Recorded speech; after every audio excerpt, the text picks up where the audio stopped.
नमस्कार श्रोताओं, प्रस्तुत है शेर सिंह के लघु कथा संग्रह समय चक्कर से लघु कथाएं।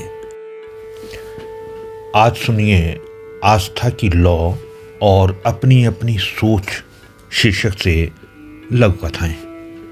पहले सुनिए आस्था की लौ। कल शिवरात्रि थी, व्रत उपवास कुछ रखा। उसने शिवरात्रि पर्व के दूसरे दिन अपनी काम वाली संतोषी से वैसे ही कुछ उत्सुकता, कुछ जिज्ञासा बस पूछ लिया था। नहीं, मैंने तो नहीं रखा। जगह जगह काम करना होता है, कहाँ व्रत रख पाएंगे। हाँ, बेटी ने रखा है, उसने कुछ उत्साहित होकर बताया। बेटी ने? बहुत अच्छी बात है। कितनी बड़ी है तुम्हारी बेटी? घर की मालकिन का अगला सवाल था। 10 वर्ष की है। उसने निर्जला व्रत रखा था। कल स्कूल में छुट्टी थी ना। संतोषी बेटी के उपवास रखने से संतुष्ट लग रही थी। कोरोना काल के बाद अब स्कूल भी खुल गए थे। इतनी छोटी उम्र में निर्जला व्रत रोका नहीं तुमने? कहा तो था निर्जला नहीं रखने का, पर मानी नहीं।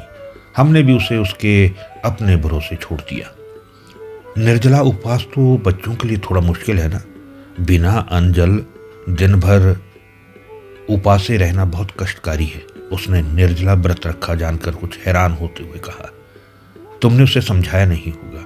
नहीं, उसने सुबह से शाम तक पानी भी नहीं पिया। फल फ्रूट अन्न तो क्या ही खाती।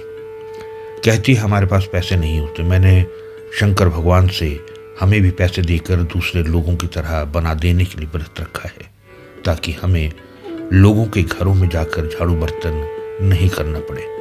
भोली ना समझ है ना भी बेचारी। संतोषी ने बताया तो वो चुप लगा गई। ये थी आस्था की लौ शीर्षक से लघु कथा। अब सुनिए अपनी अपनी सोच शीर्षक से लघु कथा। उड़ीसा की राजधानी भुवनेश्वर। राजमहल चौक से नयापल्ली को जाने के लिए उसने एक साइकिल रिक्शा वाले को पुकारा। ये रिक्शा चलना है? उसने मरियल से दिखते उस साइकिल रिक्शे वाले को पूछा। हाँ, संक्षिप्त सा उत्तर था। वो रिक्शे में बैठ गया। उसकी आदत है, जब कभी वो रिक्शे आदि में बैठकर कहीं जाता है तो रिक्शे वाले से कुछ न कुछ सवाल हमेशा करता है। कौन बाबू, तुम्हें उड़िया आछी की तेलुगु? शहर में उड़िया और तेलुगु भाषी रिक्शा चालकों की बहुलता को लक्ष्य रखकर उसने रिक्शे वाले की पीठ पर सवाल दागा। ना उड़िया न तेलुगु, रिक्शा वाले ने जवाब दिया। तो मैं आदिवासी हूँ, रिक्शा वाले ने पूर्ववत पैडल मारते हुए कुछ ऊंचे स्वर में बताया। वो चुप हो गया। तो प्रिय श्रोताओं, ये थी शेर सिंह के लघु कथा संग्रह समय चक्कर से 2 लघु कथाएं, आस्था की लौ और अपनी अपनी सोच। आज के लिए इतना ही। फिर मिलता हूँ आपसे इसी लघु कथा संग्रह से कुछ और लघु कथाओं के साथ। नमस्कार।